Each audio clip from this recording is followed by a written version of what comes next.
de réclusion criminelle pour le dernier de ces accusés. Le ministère de l'Éducation nationale, M. Chevènement, vient d'annoncer de nouvelles mesures pour élargir le rôle des parents à l'école. Parents et enseignants doivent avoir une responsabilité partagée, mais il faut fixer clairement les limites du rôle de chacun. La famille peut avoir une action complémentaire de celle de l'école, doit avoir une action complémentaire. Explication de Estelle Gouzy. Premièrement, responsabilité des parents.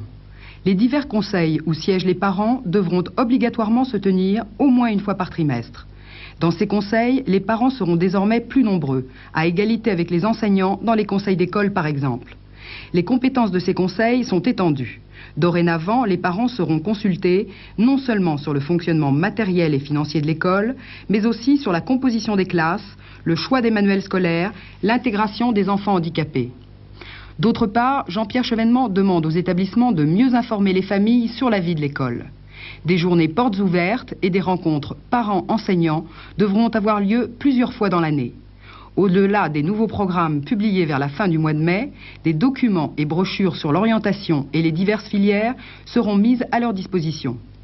Concernant la composition du conseil de classe, celui où sont prises les décisions de redoublement ou d'orientation des élèves, aucune modification. 2 parents seulement continueront d'y siéger face à une dizaine d'enseignants. Ces décisions sont bien accueillies par la FCPE, la plus importante fédération de parents d'élèves. De son côté, la PEP, deuxième fédération de parents d'élèves, émet des réserves. La politique française